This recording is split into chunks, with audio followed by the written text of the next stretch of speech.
Hello and welcome back to the Scooter Pod. I'm your host, Bobby Howard. With me today, we've got Jameson Maxwell. And Jameson, first of all, happy National Signing Day to you, buddy. We got some, signing day.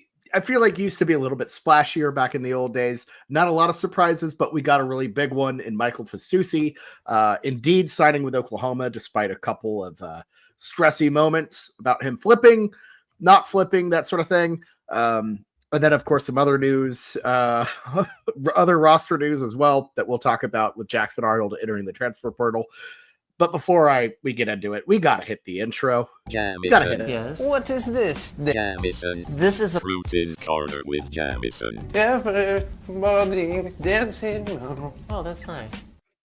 Oh man, isn't it nice, Bobby? It's been a little bit. To be honest, Cruton Corner just doesn't hit the same as like it used to, you know? Cruton's just, it's been pretty active this year, but at the same time, it's not as fun in today's NIL era. Right. And not only that, but the Lincoln era was so built for Cruton Corner with the eyeballs and just how volatile that was. It was a little different. Venables gets all of his work done, months in advance, and you usually don't see something crazy happen. You get like one guy who might be interesting, like a Peyton Bowen, or in this case, a Michael Fasusi. But it's been a lot less crazy, maybe less toxic, but less fun to talk about. It was still toxic. Fasusi, could have brought out the negative in Oklahoma fans, and thank God we didn't have to do this again, Bobby. We've seen this way too many times, and if it would have been Texas A&M, it's like I've seen this song and dance so much, and I just did not want to go through that again. I want Fasusi, but also there was a part of me, if we lose him, we don't get the talent on our football team, big hit, but I just didn't want to see the fan reaction. So, blessed be. Yeah, it would have been pretty gnarly. We obviously made some jokes about this on the main pod on Sunday about everything that happened with David Hicks and all of that, and how vicious the fan base can be at times. But the Fasusi flip would have been really brutal because it would have been A&M or Texas. Texas would have hurt doubly bad, given obviously the fierce rivalry we have with them. But it's so, I'm so thankful that didn't happen. Obviously, Fasusi second offensive lineman in the country. OU's highest recruit in this class, keeping him genuinely, I feel like I don't know. Were you surprised that we were able to keep him? I think that if a couple of weeks ago, I think if I would have asked you, you would have said he's pretty much. I sent you a text maybe 3 or 4 days ago after reading something on the message boards, just like the verbiage. Just I'd seen this song and dance before. The way that some of these insiders were talking about it was like he's gone. They would say I'm hearing things that are not optimistic on the Oklahoma and Michael Fasusi front, and Texas A&M might be gaining traction. I don't know if that's the words. I have no idea. That was complete paraphrase. But you hear these kind of they're kind of tiptoeing around. They're not going to say we've lost the lead, things don't look good, but it kind of sounds like it. That's what it sounded like earlier, this past week. And thank God relationships matter, and Bill Beatenbow retaining and having a strong relationship is really what seals the deal. Yeah, without a doubt. Keeping Beatenbow was, obviously a massive deal. And, hey, maybe this whole Fasusi song and dance about, going out to UT and going out to the A&M game and all of that, maybe that wasn't hey, if you get rid of Beatenbow, I'm out of here. I'm already looking around. So I don't know. Maybe old Bill owes Fasusi a solid one there. But regardless, the stability of solidifying your guy with Arbuckle and solidifying your staff with Beatenbow and crew, I think did really kind of did the job with closing out Fasusi. Yeah, absolutely. And I think you make a good point, Bobby. Beatenbow has to be relieved. Can you imagine the sigh that he probably had whenever he signed earlier today at 2:00? Yeah, because last guy to sign for you. Yeah, if he would have dropped and went to Texas A&M or Texas, I don't know if Bill Bedenbaugh's seat could get any hotter. I understand keeping Ryan Foje in the class was like a big deal. And they say Brent Venables said that he might be one of the most underrated people in the country. But based off tape, man, that I can see it. But at the same time, like these big 5-star guys that are splash, commits, they are such a big deal for what the public views you as. And if we're a team that puts a lot of guys in the league, and NFL scouts say Bill Bedenbaugh is one of the best, if not the best, offensive line coach in college football at developing and putting out schemes, you should expect more talent coming in than what we've had the past couple years. And now that Bill Bedenbaugh is caught up with the NIL days and he's not kind of stuck in the past, hopefully, that combination of having good NIL and having a coach that has his track record is the combination we need to change the tide to where we're getting 5-star, high-end 4-star guys every year. Yeah, and I think also with changing the tide, he's got a hit on these guys. We've seen big, high level, heavy hitter stars come into OU and not really perform the way you would want. And, that is the knock, I would say probably a little unfair on Bedenbaugh from, a couple detractors. You hear it from, Texas folks and A&M folks is that this guy can't develop, 5-star type of guys. Well, honestly, like I think that's a little bunk. If you can take, some of these lower star guys like an Orlando Brown or some of these other guys and take them into something, maybe that's not, I don't think that's on the developer. That's really just on the athlete themselves for not taking the lessons and learning and all of that. So I don't think that issue is with Bedenbaugh specifically. Yeah, I think that offensive line probably the most out of any recruit. Like you got to expect that a 5-star isn't a guarantee because there's so much technique, there's so much IQ that goes into being a stellar offensive lineman that even if you have the athletic tools and you're a freak, like a lot of these 5-stars are, sometimes they don't get it together and they, technique and their footwork and their hand placement just doesn't ever come along. And if you don't have those things as an offensive lineman, especially as an offensive tackle with Fasusi's future, you're not going to be a good player no matter how athletic that you are. So Bill Bedenbaugh has been proven to turn guys that have some tools and might not have the athletic track record like a Fasusi or a Foje and turn them into first-round picks. So once he gets guys that puts all those things together, I wouldn't be surprised these guys that, Bill Bedenbaugh makes first-round picks. But we've been having like the guys in the teens and the 20s, like, with Tyler Guyton. I think Tyler Guyton was like 18 or something, and Anton Harrison was in the 20s. You would expect if he could hit on Foje or Fasusi, that's a top 5 pick in the draft kind of guy. Right. They have the tools to be that level out of college for sure. I got to ask too. So with Foje and Fasusi, I know everybody wants O-line relief fast, but that's not a position that, really gets quick relief. But do you think these two freshmen have a chance to play next year? Do you see a path forward with that? How much is their impact going to be? I think Fasusi will be the guy that you'd probably kind of look more at in this position, even though Foje has a lot of things and you can never say never. I think there's going to be a log jam at the tackle position, unfortunately. The way that Logan Howland ended the season, I think he did a lot in proving himself as a tackle of the future. And what Bill Bedenbaugh thinks of Sexton as a player, I just think that he might be stuck in that right tackle position as well.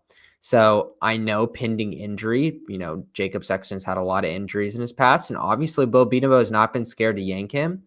There's a chance in the middle, late to the season that he gets a chance and he shows his stars.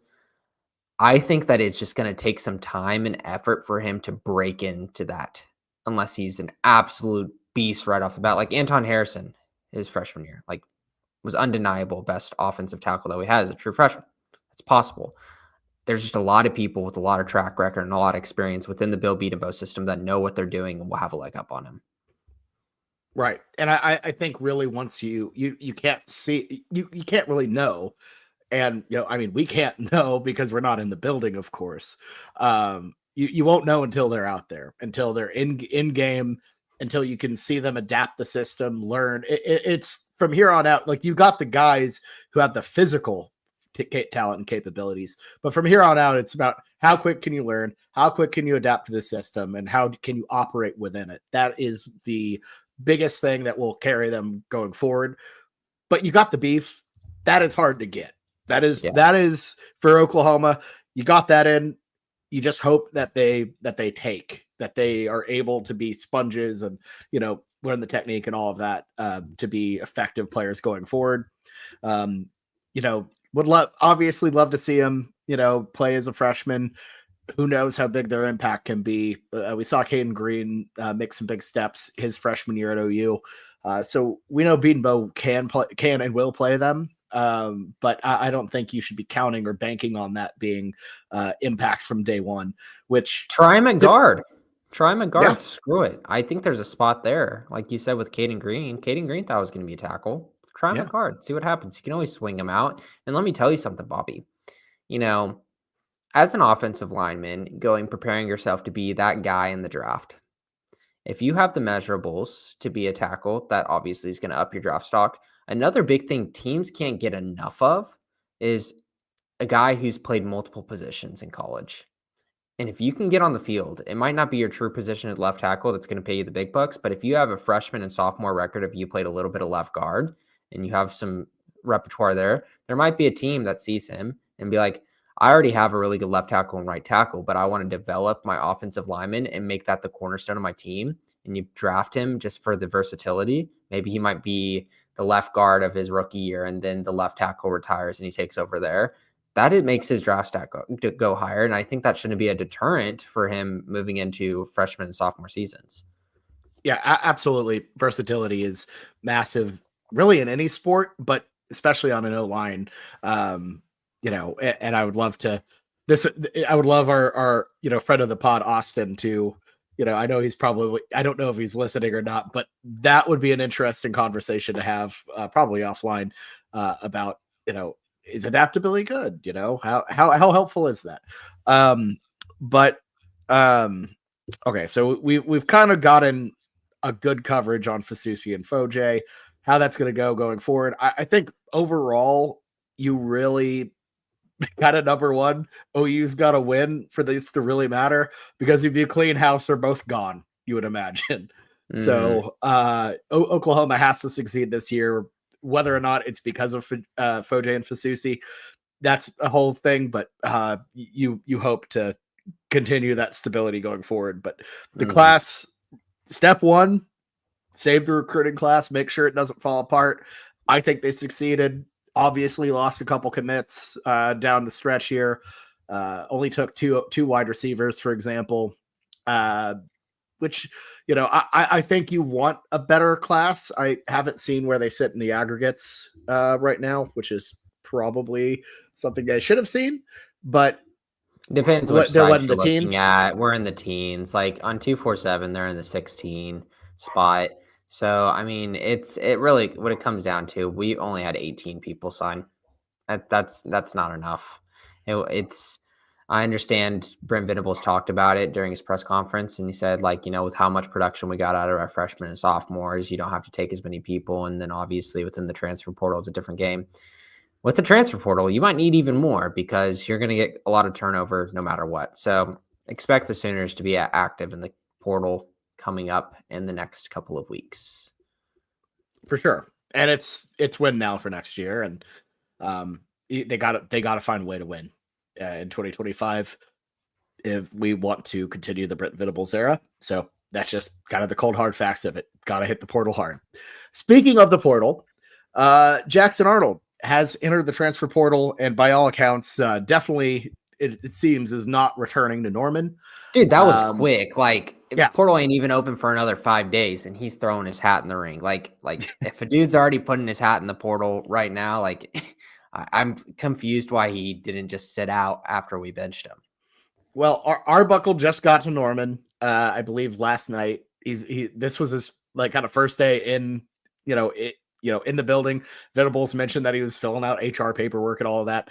So it feels like that was as early a conversation as it gets that Arbuckle and Arnold had the convo. So either it's him telling him he doesn't have the job, or look somewhere else. I don't know, but Processing Jackson Arnold is a wild thought right now. Like, can you believe that is the world we live in? If you would have talked to us a year ago. Oh yeah, that would have been unthinkable, really. But I think it clearly is a situation where I don't think it means Arnold's bad. I don't think it means that he won't have a good career somewhere else. I know a lot of people have said that. I tend to also agree. I mean, we've seen situations where guys just don't work out at their first place and later on turn out to be excellent quarterbacks. And, that could be the chance with Jackson Arnold. He had a really weird run here at OU. Had his red shirt burned freshman year, which was kind of dumb because old Jeff Levy just wanted to run him up the middle a bunch of times in the early parts of the season. And then this year comes back to help things out. Didn't have to do it. Could have portaled early, fought through it. And I think you got to give him credit. I don't think you should dog the guy. I think he made a good decision for himself. Oh, and yeah. I think OU, I think OU, without Arnold, I think that's okay. I think that's okay. Did you see much negative response from fans? I didn't go into the comments too much on a lot of the post about it. But I didn't see much from Gooners on Twitter. No, and I don't think there is. I'm not saying like, oh, everybody's like put down the pitchfork, stop going after Arnold. I think everyone handled it pretty well. I think it's more just saying, hey, respect Arnold for what he did. Obviously, you wish things went better, but yeah. I mean, in all reality of the scenario, we will always want what Jackson Arnold could have been. And whenever you're kind of in that type of relationship, it's probably best to cut ties if you keep on thinking what could have been. I think this is what he could be. But unfortunately, the situation in Oklahoma mentally, I'm scared that there's too many skeletons in the closet of his history here that his head won't be in the right space unless he leaves, gets a new start, goes blank slate, and tries somewhere new. I think it's best for the both of us. Yep. Agreed. And, that's fine. That's just how college football is nowadays. And that's okay. And you're right about the skeletons, not football skeletons, not anything personal as far as I know. I don't know. The way college football Twitter is going on right now, I want to find Jackson Arnold in some girl's Instagram DMs. I haven't seen it yet. Going to pop up. And until I don't see anything, I don't see any dog in Jackson Arnold. Maybe that was the problem. He was one of the few SEC quarterbacks that didn't get caught. He's not pursuing it hard enough. So I don't know, but no, so Arnold's out. That leaves us. We still have a bowl game. Looks like Michael Hawkins is going to be the guy, of course, to start that one, unless it's Casey Thompson swan song in the Gasparilla Bowl. Oh God, I've been seeing way too Casey much Thompson versus Hoover. I've been seeing Brendan Zerbrug's name talked about way too much this week. I'm not going to talk about that on the podcast. People, stop. No. But so, yeah, Michael Hawkins, unless he transfers too, he's got the reins. Be a little bit of a weird move to transfer when his brother just committed to OU. Yeah, I don't see it. No, I think he's going to stick around OU. I'm intrigued to see what happens there. Obviously won't get a lot of the Arbuckle experience. He's just kind of sitting back and watching. He won't be involved in bowl prep. But no, I'm intrigued to see what happens with the quarterback situation with Hawkins. Obviously, the portal is going to come into play. Let's not play stupid. We all know it's Mateer. Mateer's coming. It's got to be Mateer, right? 99.9. I will take a Fruity Pebble and blend it into a blender and then pour it on top of another Fruity Pebble and eat it if we don't get John Mateer. Just one pebble? Just one singular pebble? You're gonna waste all of the injury or the energy like to blend a single pebble? We'll blend the Fruity Pebble pickle and then top that on top of another Fruity Pebble pickle. So, so it's So like a you loaded take Fruity Pebble, you take Fruity Pebble pickle sauce, like a pureed Fruity Pebble pickle, and put it onto a Fruity Pebble pickle. Yes. Wow, that sounds absolutely horrendous. No, so Mateer, unless I mean, we've seen the song and dance a billion times. He's coming to Norman. I would be a little surprised if he didn't. I also think Arbuckle could work without Mateer. I'm just being honest. Like when you look at how he adapted from Cam Ward his first year to Mateer, two different quarterbacks, I would say overall, and I felt like he can play to a player's strength. So I don't think he needs to have Mateer, but I think having a guy who knows the system from the jump would really help. So hopefully we get that. Yeah, I agree, Bobby. It's having, like we said this on the last podcast, like the Dylan Gabriel comparison, having a guy who knows the system and can lead men on his team as the leader, quarterback's the leader, right? So if he knows the system, he knows how Arbuckle works, he can give them pointers and coach them up on the side off the field, kind of those like little dime time things that Dylan Gabriel would do, film sessions outside. That's how you get good, and that's how you create relationships. And if he's got an in already with the Arbuckle offense, he's going to make the team better at it. Yeah. Yep. For sure. And I think that'd be helpful. So I don't know. Do you think he can play at the SEC on the SEC level? I mean, you got to give it a shot. I think from what he saw from the eye test from the games I watched from Washington State this year, he's got a little bit of that it factor. He's scrappy. He's got a great arm, and I think he's bold. I think he goes out and makes bold decisions and try to make big plays. And that is a absolute huge breath of fresh air that we need in this team. We had too much conservativeness this last season. I don't know if that was our coaching staff handicapping our players versus you have to handicap them because or else they're going to go out and make a mistake. But I think we need a guy like that. And no matter who you get in the portal, if it's not Mateer, it's going to be a guy in his first year in the system, and you're not going to be as bold as Mateer is knowing the system already. I feel like we're not talking enough about the possibility of Bauer Sharp moving back to quarterback. Yeah, he threw a really good ball falling down. Oh my God. I said so many bad words.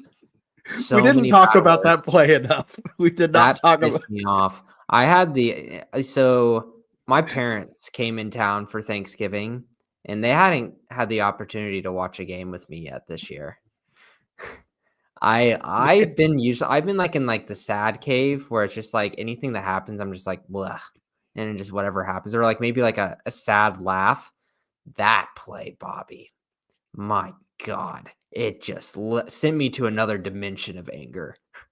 It broke me. I think I just kind of stared there. It took me some time to process what the hell was in front of me, because it's like, oh, okay, we busted play, whatever, he's going down, and then I see the ball go up, and he's like, oh God, oh my God, he threw the ball. Why would he do that? I don't want to talk about this anymore. Yeah. Let's wrap the pod. If you're listening live, we're about to dive into the weekend spread to pick all of the college football conference championships. But we had to talk about Fasusi and Arnold, two huge OU bits of news. It'd be a little weird as an OU podcast to ignore that and then just talk about Conference USA instead. So we had to talk about it, but we're gonna do it anyway. All right, I've used my one allotment of singing for the week. So, anyways, well, Jameson, it's time to play the game. It's time to play the game. See y'all on the weekend spread. Thank you so much for listening. Have a good one, everyone. Boomer Sooner.